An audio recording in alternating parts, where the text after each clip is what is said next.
Eh bien bonjour à tous, c'est Carna Specimen Fishing. Aujourd'hui on se retrouve pour parler des jerkbait, donc là un buster jerk très connu, et les glidebait, donc là chez Sauvage Gear, aussi très connu, voilà, très simple. On va détailler leurs différences, leurs points forts, leurs points faibles, dans quelle situation les utiliser, pourquoi les utiliser, et dans quel cas il faut mieux choisir un plutôt que l'autre, sur quel secteur, et savoir lesquels privilégier. On est parti. On va commencer par le jerkbait. De son allure plutôt simpliste, donc une forme de poisson effilé avec des flancs très plats, il va venir glisser sur l'eau de gauche à droite avec des coups de sillon, avec une canne medium fast ou fast pour imprimer des vrais coups à votre leurre, sinon l'animation ne sera pas très efficiente ou du moins pas très efficace. J'ai un témoignage d'un de mes amis par exemple qui a pêché en bateau au lac de la Madine l'année dernière, pêché avec le même jerkbait qu'un de ses potes, sauf que le pote en question avait une canne extra fast à enchaîner une dizaine de poissons, et la personne qui n'arrivait pas à imprimer les jerks, donc à ne pas avoir vraiment le mouvement de balancier de gauche à droite, n'a pas fait de poisson. Donc en premier lieu, celui-là, il n'est pas très bruiteur. Il faut savoir sur les buster jerk qu'il y a plusieurs teintes de billes, donc du plus ou moins grave, à privilégier si les poissons sont pas très actifs et qu'il faut les faire monter dans la couche d'eau, donc avec une animation agressive. On peut aussi très bien dans celui-ci, car il est suspending grâce aux deux petits plombs que je vais rajouter, sinon il était floating, inciter sur les postes. Ça aussi c'est un point fort de ce leurre. Cependant sur certains leurres, dont la plupart, ils sont très bruiteurs et plongent vite, donc c'est sur des animations rapides, sur des zones d'herbier ou alors sur des arbres morts, vraiment pour gagner du terrain. Avantage numéro 2, ça se lance très loin, mais alors très loin. Si jamais vous avez des secteurs où les poissons ont l'habitude d'être pêchés sur des plans d'eau ou sur des bordures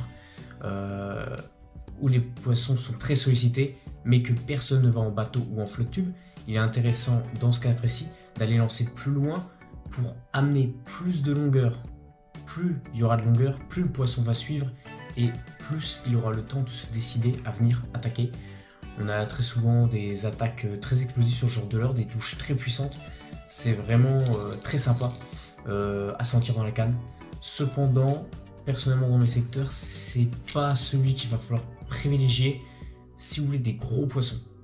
Il y a beaucoup de secteurs en Irlande ou en Hollande aussi où des gros poissons se font souvent avec les jerks. Chez moi, ça se fait très rarement, hormis en lac.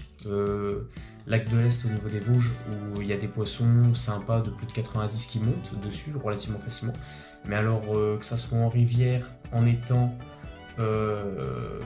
ou au canal, c'est privilégiément des petites tailles qui montent entre 50, même sur un leurre là par exemple il fait 15 cm pour 75 grammes si je dis pas de bêtises. Des poissons de 50, 45 et ils viennent le taper sans problème. On passe en deuxième au glidebait. Donc glidebait, ils sont en deux parties. Si vous avez plus de parties, on passera sur un hard swimbait. Donc du coup avec une nage beaucoup plus serrée. Plus il y aura de segments, plus la nage sera serrée. Là on a une nage qui est très similaire au jerkbait cité juste avant. Cependant là avec la jointure au milieu du leurre, vous aurez une embardée plus serrée. Justement, comme je vous ai dit, plus il y a de segments, plus la nage sera serrée. Là, il n'y a pas de segment. Quand ça part comme ça. Et là, ça part vraiment plus serré. Une nage beaucoup plus discrète. Là, dans ce point précis, il est silencieux. Et je l'utilise vraiment pas mal sur les endroits où il faut insister. Comme je vous ai dit, on peut insister au jerkbait.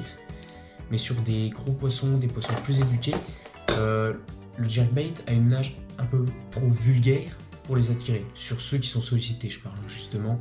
Si vous allez sur des endroits, encore une fois, Irlande, Hollande, ou des endroits peu pêchés, le jerkbait va faire peut-être monter plus de poissons. Ça, c'est en fonction de vos spots, de votre terrain et de votre ressenti au bord de l'eau. Là, il n'y a qu'une seule façon de le savoir, il faut aller au bord de l'eau. Typiquement, je sais que le jerkbait, je sortirai qu'en canal et en bordure de fleuve fin de crue, et pas forcément de cette couleur. J'ai différentes couleurs, on verra après. donc de plus ou moins naturel.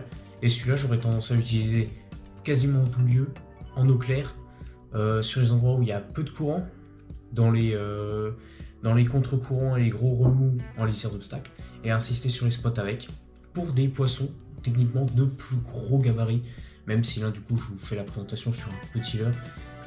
Mais bien sûr, dans mes boîtes, on a des glide bait de toutes les tailles, même jusqu'à 25 cm, voilà, comme ça pour pêcher en big bait. Le big bait, si vous voulez que j'en parle, on en parlera potentiellement dans une prochaine vidéo. Mais pour moi, le glide bait, c'est vraiment l'un de mes indispensables au bord de l'eau. Et en plus, ça prend vraiment du gros fiche et c'est peu utilisé. Les gens sont plus sur du hard swim bait, comme le balam là, qui est à la mode en ce moment, tout le monde n'en peut plus, au leurre souple, et bien sûr au jerkbait. Parce que pareil, sa grosse mode, hein, quand c'est sorti, tout le monde se l'a arraché. Maintenant, c'est un peu moins, les gens ils sont plus sur du classique, leurre souple et des choses comme ça. Mais là, vraiment, le glide a surtout gardé dans ses boîtes.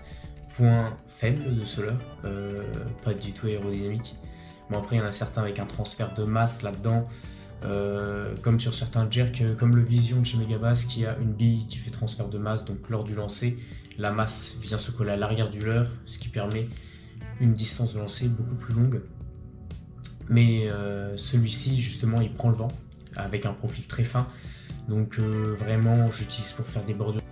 Alors, lequel choisir entre les deux? J'ai envie de vous dire, il n'y a pas de réellement de choix à faire. Comme je vous ai dit, moi, je suis en petite rivière, eau claire, poisson méfiant et gros poisson. Je pars sur le glide. Je suis sur une eau légèrement teintée ou aussi eau claire, justement dans ce cas précis parce que l'eau est naturelle, parce que le coloris est naturel, pardon, et avec un profil avec des poissons très agressifs peu pêchés. Je partirai sur un jerk en premier lieu et si ça marche pas, on passe sur le glide. Faut juste que vous ayez au bord de l'eau. Il n'y a pas de réponse à la pêche. La pêche, c'est aussi du hasard, c'est la lecture de l'eau. Je vous conseille d'aller au bord de l'eau et dès que vous ferez du poisson, que vous allez commencer à faire du poisson, vous saurez tout simplement lequel des deux choisir dans votre cours d'eau, dans votre secteur, dans votre étang et aussi vos conditions.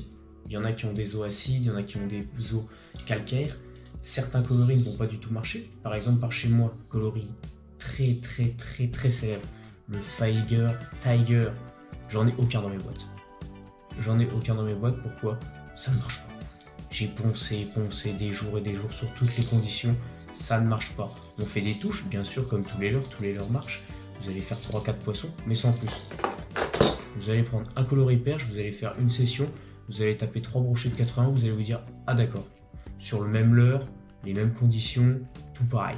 Voilà, vous allez me dire, bah justement, c'est peut-être les conditions qui font que j'ai essayé en eau trouble, j'ai essayé en eau claire, j'ai tout essayé. Le Fire Tiger ne marche pas sur mes milieux.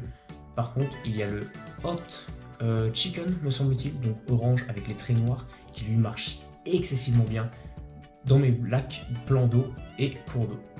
Donc voilà, il suffit juste d'aller essayer. Je vous souhaite une excellente journée, gardez la pêche et n'oubliez pas, l'important c'est de faire du gros.